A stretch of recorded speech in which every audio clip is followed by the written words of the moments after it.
Welcome back to WTIM, your information station. Final segment of the WTIM morning show. Thank you so much to our sponsors, People's Bank and Trust, where they put people first, and Landmark of Taylorville, where you always do better with Landmark. We have Valerie Belusco on the line. Valerie is the Community and Economic Development Educator at the University of Illinois Extension. Valerie, how have you been? I have been great. How are you doing? I have been doing pretty well, and thank you so much for taking the time, being here with us. And I have learned that I have not been doing as well as you, because you've been out in California. Is that correct? I just got back from a trip to California. Yes, Beautiful. It was a fun trip. Awesome. So, I mean, the folks out there, this does have something to do with the morning show. We're going to talk about California. We're going to be talking about some of the differences in communities and economies and the development and in all of it. So it's going to be, we got a perfect person here to talk about this with us. So, Valerie, first things you're noticing, the first things you kind of wanted to talk about with this trip. Well, so whenever I travel, I like to talk to people, just get to know their thoughts and perspectives on where they live, what they're doing, where they've been, maybe where they're from. And so, as somebody who studies community and economic development, that's really interesting to me. Absolutely. And so I met two women who both had very different perspectives on their lives in California. One who was from Charleston, Illinois area, who graduated from Eastern about 35 years ago. That's crazy. Okay. Yeah. And the other one who was from the Midwest. She was actually kind of, I believe she said, like Western Missouri. And they had two different perspectives, which just kind of got my mind thinking about, what are the positives that we have living out here in Central Illinois? Yeah. Sometimes it's easy to always focus on what we don't have and think, oh, I wish we could live out in California. I wish it was that beautiful all the time. But then when you really stop to think about the differences in the communities and you get to know people and you start to hear their stories, we can really pick out a lot of wonderful things that we have going for us, and a lot of wonderful reasons why people would want to live in our area versus California. So I kind of wanted to share those two stories with you this morning. I would love to hear those two stories, and I'm really excited to hear what they had to say. And really cool that you found some, I mean, this is a small world situation right there. You found some very local people. So, I mean, you're getting a really cool look at this. Explain to us these stories, and what did they say? Well, so first of all, I want to preface this by saying both of these women made decisions that were right for them. And so those maybe weren't decisions that are decisions that I would have chose because I have different things that I focus on in my life. So that it's just coming from that perspective. The first woman I talked about, the woman that was from the Charleston area and graduated from Eastern, I met her in her local shop. And she was talking about how her local shop actually supports 41 different vendors, many of them like artisans and craftsmen. So she buys their products, local products, and puts them in her store. And, we started talking. She is single. She was married, and her husband passed away. They never had any children because they really devoted all of their time out in California to working, to just focusing on just working because that made them happy, but also the type of work they did. So that being philanthropy, supporting entrepreneurs, supporting artisans, those kind of things. That is what they were passionate about. So that's where they spent most of their time. So when he passed away, she did have to get a second job. So she works roughly 80 to 85 hours a week. Does not have any grandchildren.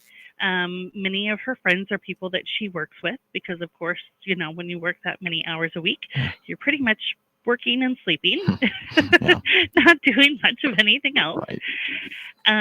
And she really loves the area, the climate. She did not like winter. And so for her, this was perfect. She's kind of a workaholic, and this is what makes her happy. This is what made her husband happy when he was alive. And so she said, I would never go back to Illinois. Wow. And I thought, wow, that's so interesting. And then I think about it from my perspective, where for me, priority was being a mom. Hmm. And so, and making sure I was raising my kids in a place where they could have different experiences and kind of grow up in a safe place where it wasn't always like chasing a rat race. And so then I talked to another woman, also from the Midwest, had moved out years ago, had a child out there, and ended up separating from her child's father. And so she still really needs to stay out there just so that her child can have both parents out there. And she would love to move back to the Midwest. And she said, you know what? Yes, it's great. It is absolutely gorgeous out here. She said, but you know what I miss? I miss seasons. I miss not having to worry about my kids always feeling like they're chasing a rat race that just is never ending. She said, I miss, actually getting to know people instead of, just getting to meet people fly by night and never establishing like true relationships. She said, in the Midwest, when I lived out there, we had true relationships, and here they're just like fleeting. Wow. You don't always have that person to call, or that, organization or that community to call. It's just harder to establish that. And she said, man, I miss that so much. And she said she misses the short commute times. Yeah. And I thought, oh my goodness, yes. The traffic, I'm sure, is unbelievable. Yeah. It's not only the traffic, it's the windy, curving mountains that you can only go up and down in areas like 10 miles an hour. So to move like 30, 35 miles between the traffic and just the windiness, it can take like 2 hours. Goodness. Yes. So, and we experienced that every day that we were down there traveling back and forth. And she said, that's 2 hours of your day that just gets eaten up. She said, in the Midwest, 30 miles, that's 30 minutes. Exactly. Yes, absolutely. That is how we measure time in miles. How long is it going to take you? 30 minutes, 30 miles. And it's a straight shot with no ups or downs. I mean, for the most part, it is, right? And so just listening to their different perspectives, really made me think of, when you're young and you're planning for your future and you think, the big city, that's where I want to be. I always encourage people to go explore, see what it's like, but then also think about, what do you truly want to accomplish in life? If your priority is having a family, then how is your family going to fit into that landscape? And, that area, because that's something that you really do have to think about. And it's just really interesting. I will say, the taxes there were much cheaper than I expected as far as for goods and foods. Just your regular purchasing tax, much cheaper than I anticipated. And even the gas tax is cheaper than I anticipated. But let me tell you, you use a lot more gas when you're on the road for 2 hours versus 30 minutes going that 30 miles. Absolutely. I love the way you built you created an image of these two women in all of our minds, and then broke down their backgrounds and why they are where they are. It's unbelievable. They're two very different people here. And I really wanted to kind of focus on the woman from Missouri, the woman that is kind of wanting to move back to the Midwest. You spoke on the rat race. You spoke on, and the word that came to my mind was superficial relationships. And it's interesting that all feeds back into, of course, community and economic development. You're starting to see those pieces connect there. We're in our last minute of this first segment. We have much more to talk about left, but with the relationship factor of it all, and not even just logistics, but how much does that have an effect on communities, big or small? I think not only does it have an effect on communities as a whole, but how a person actually feels and reacts themselves, and how they feel if they feel like they're part of the community, or if they feel like they're kind of just an outsider, or if they feel like everyone's an outsider. So it makes a big difference. Wow, the way you describe it there, everyone being an outsider, and then you look at a community like any of the surrounding ones. You can take Taylorville, for example. I mean, we've been speaking all morning about community organizations and nonprofit groups that help out just about everyone out there. So it's interesting to see this juxtaposition. Valerie, we got to take ourselves a quick time out here, but we're going to speak much more about your trip to California and these differences in communities, and the positives, the negatives, and just everything in between. You're listening to the WTIM Morning Show. I'm Tim Tim Zalabak, your host. We'll be right back here on WTIM, your information station. Your information station, WTIM. Check the markets now on the RFD Radio Network. I'm Jim Taylor. Corn, beans, and Chicago wheat all higher at this hour. July corn up 11 and a quarter, 450 and a half. September corn up 10 and 3/4, 456 and a half. New crop December 469 up 10. July beans 1196 and a quarter up 19. August beans up 17 and a half, 1191 and 3/4. New crop November 1166 up 15 and a half. July wheat 652 and 3/4 up 6. September wheat up 5 and a quarter, 673 and 3/4. December wheat 699 and 3/4 up 4 and 3/4. July bean meal 361.10 up $1.60. July bean oil up $1.37, 44.50. Livestock market August feeders 250, 265 down 217. June live cattle down 15 cents, 181.62. June lean hogs 92.12 up 2 cents. Jim Taylor, RFD Radio Network. I'm Jeff Grimmett, Assistant Vice President at People's Bank and Trust in Taylorville. People's Bank and Trust is proud to sponsor Taylorville Junior High School Students of the Month on all of the WTIM platforms.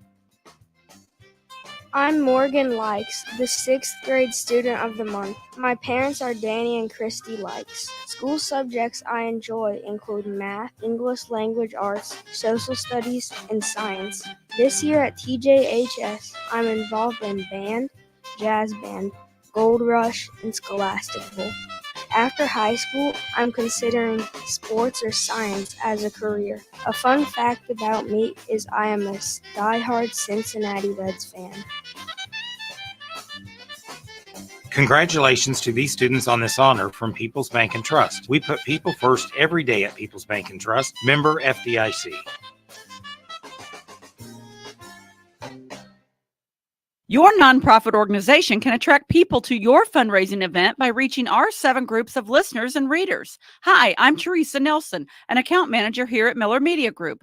Part of my job is helping nonprofit organizations promote their activities. We offer our lowest rate for radio commercials and offer 1 free ad for each ad purchased, plus a discounted rate on TaylorvilleDailyNews.com. Find out more on our Miller Media Group nonprofit advertising campaigns by contacting me, Teresa Nelson, at 824-3395. That's 824-3395.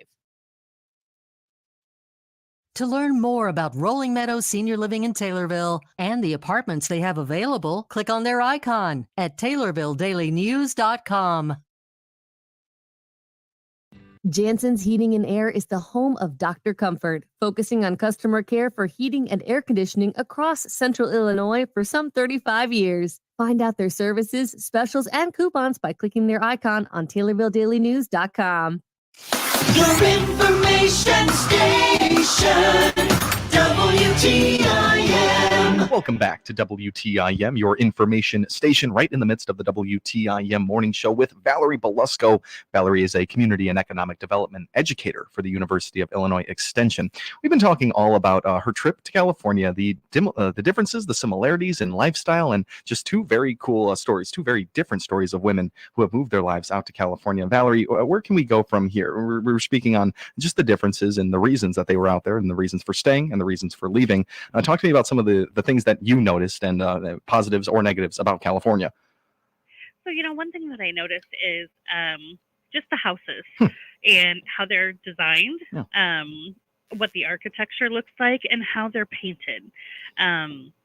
When you think of houses here in this area, how many different colors on the outside do you think houses are typically, on average, painted? I mean, very few. I mean, we're talking the mundane colors. I'm thinking 3 to 4 of these primary colors that are pretty beige, tan, white. That's what I'm thinking. Yeah. And how many different colors do you think are on one house? One house? On the outside? It's one to 2 colors. Yep. That's it. Let me tell you, San Francisco, that is not the case. Oh, man. Their architecture is absolutely beautiful. Very, very detailed woodworking with painting done to, it will be a basic color. Yeah. And it won't be, something outlandish, the main color, but then all of the detailed woodworking will have, 5, 6, 7, 8 colors on it. And very consistent with the type of architecture in the house. So it could be like a gold, green, and blue, or a silver, burgundy, and like almost like a deep, deep yellow, that just kind of highlights the beautiful woodwork that has been done on all of these homes. And honestly, it is an attraction for tourists. They love to see these homes. They love to just walk up and down and kind of look at the different architecture. And that's something that I thought, around here, I think of Carlinville, Illinois. Carlinville is known for Sears homes. Okay. Years and years and years ago, when you like ordered a home from a catalog. Crazy times. Yep. Yeah. And they still have all of these Sears homes that are up and still standing. Wow. And so that's what they're known for, right? But they're just homes, right? But people come from all over to look at these homes, these Sears homes, just because of how they were brought in and the method that they were bought and built. And it's kind of the same way out in San Francisco. People will take time out of their vacation, like I did, to just go and look at the beautiful architecture. And then you're walking through parks, and while you're at the parks, you have coffee vendors and pastry vendors and, all these little things for kids to do while you're also, looking and walking around the outside of the park, looking at all of the architecture. It's a huge tourism draw, and it's something that seems so simple. It's something that these people are not doing, honestly, for tourism. They're doing it because that's the style, but it just draws so much attraction. So when we think about community planning and ways to highlight our community or what we could be doing, looking at what other communities are doing, and just maybe learning some little lessons from that can be really important. Yeah, that's really interesting the way you bring it up, and I don't want to get too deep into it. But before I go on to that thought, I think of the Full House. I'm thinking of those Full House tall. They are colorful on a hill, and they're just great to look at. But and not to get too deep into it, but just walking around physiologically, seeing colorful buildings, does that do something to positively affect your mental health? It really does. It 100%. Wow. While there is a lot of greenery there in where we were at in California, it's also very dry there. And you do have to, they have a lot of things that they do to conserve water. Of course, making sure that their crops are watered that's a priority. So then that means that people don't just have beautiful lawns like we do here. So then how are you going to make something beautiful when you just have kind of like a rocky, hilly lawn, right? Well, then you're going to put your money, your time, and your effort into the way your house is painted, because then that is going to help give and bring about those just feelings that we get from our atmosphere and from just the world around us that make us happy. Sure. And so, you find different ways to do different things, to kind of paint the picture, literally speaking, to invoke happiness and feelings within people. Absolutely. You mentioned some the landscaping, some type of yards that reminded me that a lot of those Californians, they do have rocky, like desert type of landscape in their front lawns, and they've actually made it look very nice and almost looks very welcoming to wildlife. Valerie, we're in our last 2 minutes here, but you got some tips for people that are out there if they travel. What would you tell those people? If you're traveling, always stop and take time to talk to people. It's just amazing what you can learn about different communities. And then it's also amazing how you can learn to be so thankful for the little things in your community. Personally, I never thought about how easy it was to take out my trash.